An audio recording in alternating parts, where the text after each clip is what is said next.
It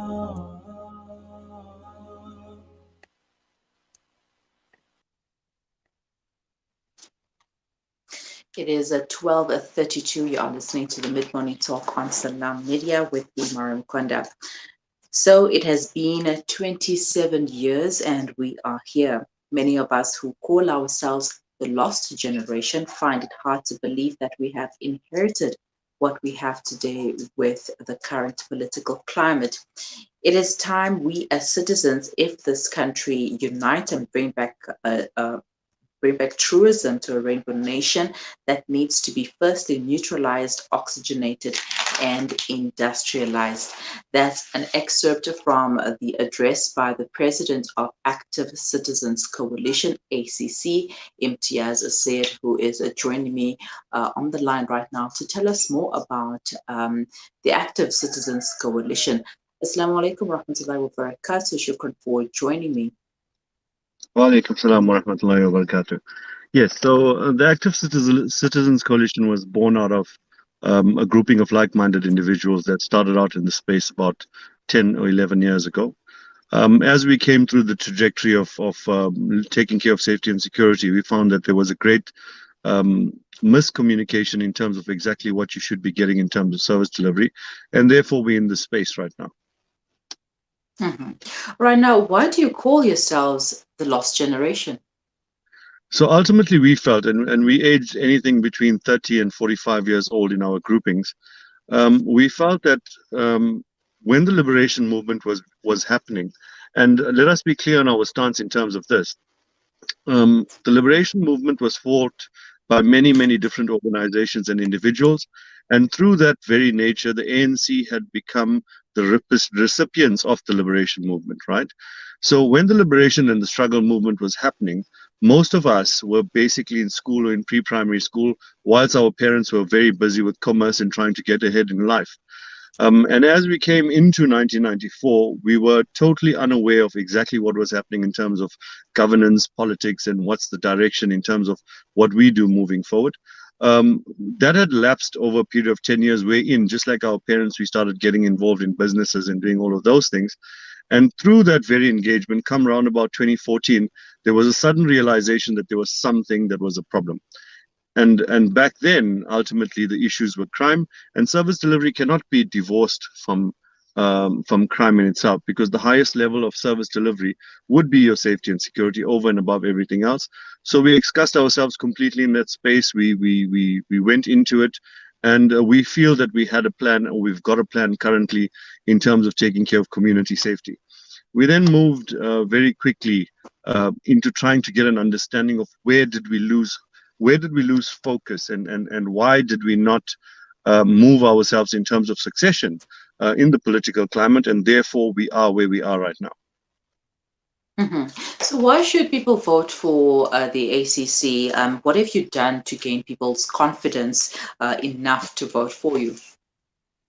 I'm going to start out with the word passion. You know, ultimately, in anything that you do, whether it goes to your job, whether it goes to what you do at home as a housewife, whether you going to work for a meager salary, if you're passionate about it, you get it right. Now, what we found is that you have different political parties, and basically most of them, and I'm speaking to national parties, and then you get smaller parties as well. Now, when we're speaking to national parties, their main aim and objective is to take the voter base and get power out of it.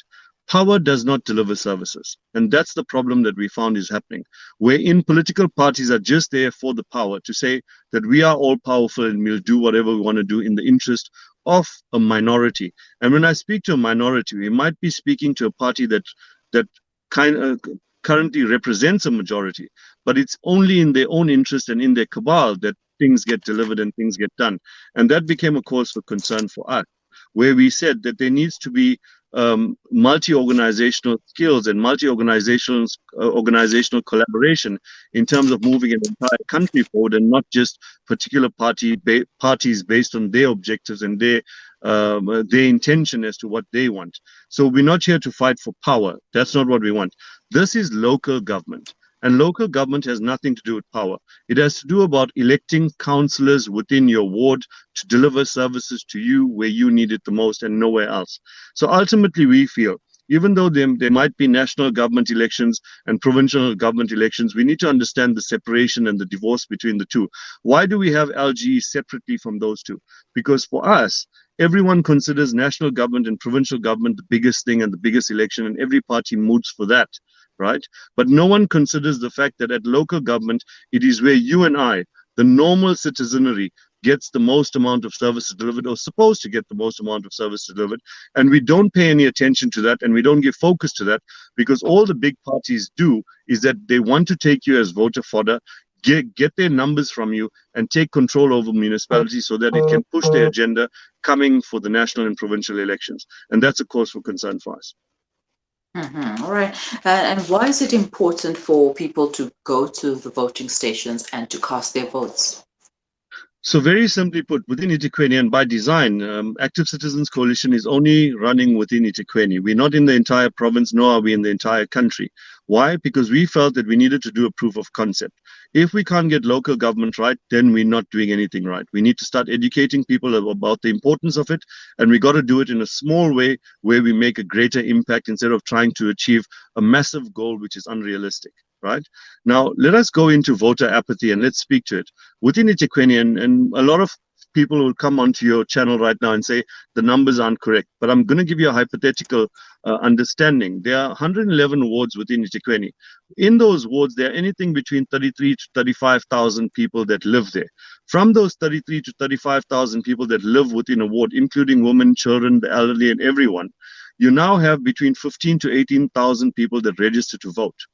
Okay, the question we are raising is how then does it take between 3,500 to 5,000 votes for you to nominate and elect your councillor? So how then does 10% of the population decide how 33,000 people live? That's the reality. How does 3,500 people decide how 33,000 people live? Because you don't participate. And if you don't participate, let us stop complaining, because ultimately the only difference you can make is when you go to the voting station and you vote. And vote for any party, but make sure you participate. That's the most important thing, and that's the key. All right, quickly, what will ACC do once you win the local government elections? Our main aim is not to be an opposition to anybody. We're not here to oppose, because if you're opposing anything and everything all of the time, all you're really doing is fighting. And by you infighting amongst yourself, whether it's politically based, whether it's your party against another party, ultimately it comes at the cost of the citizenry, because they don't get anything done for themselves. So our plan and objective is very simple: to organize our community, make sure our councillors are listeners.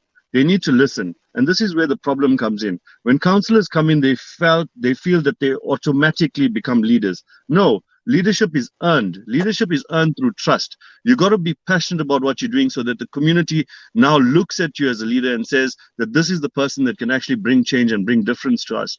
Now, if that's not happening, then go in as a councillor, humble yourself to the community and say, guys, I'm here to listen and not fight. I want to listen to your problems. Now take those problems and go to council, represent your people, come back and give them feedback. It's as simple as that for us. And many councillors currently will tell us, it's not that easy. It is not that easy because you make it very difficult. You bring in protocols. You want to have discussions about your political protocols, and your party says this and all of that. Let's leave the party politics out. A councillor, when he's in council, he cannot wear his party colors in council. He's a councillor just like every other councillor. Do your job. That's your job. Do your job. Represent the people, speak for them, and get it right. Do you feel like the bigger parties have failed the city of Johannesburg? The bigger parties have failed all cities. Ultimately, they've lost focus based on power and wanting to sit in parliament. And that's their problem. Ultimately, their mandate is very simple, and it's a very clear one. Go down to the ground and serve the people. If you can't serve the people, let's not speak about being a big party. Why are you a big party? For what purpose and for what reason?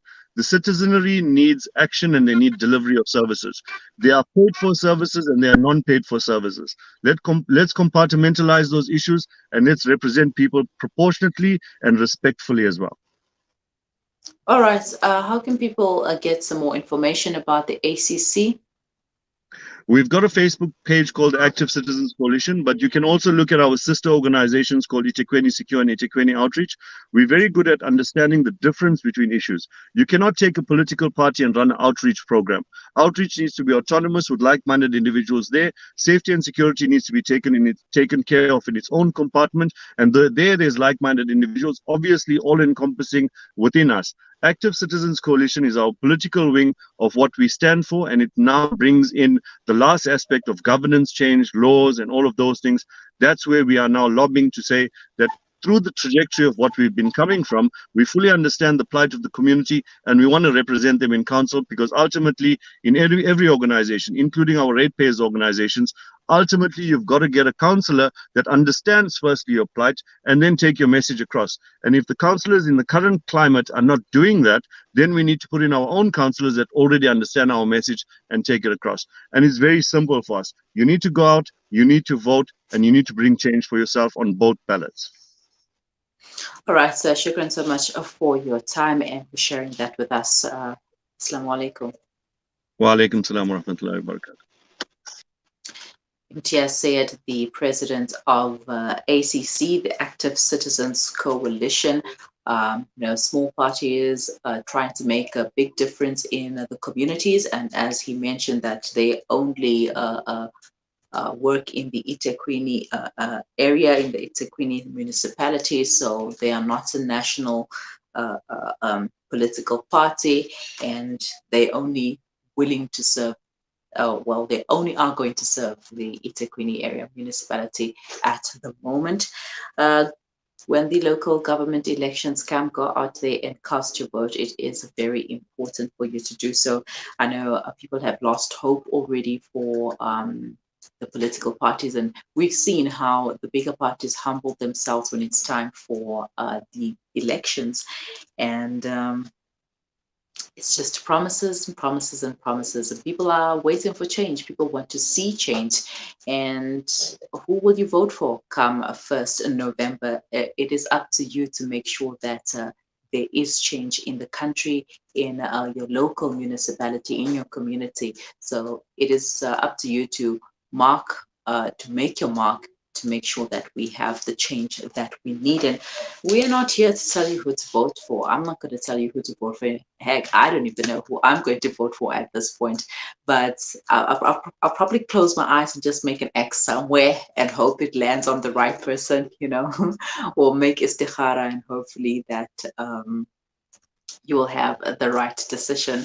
It is at 12:45. You are listening to the mid-morning talk on Sundown Media. And once again, I'd like to say the power of the people is greater than people in power. No matter how intimidating they may be, the power of the people is still greater. Stay with us. We will be right back.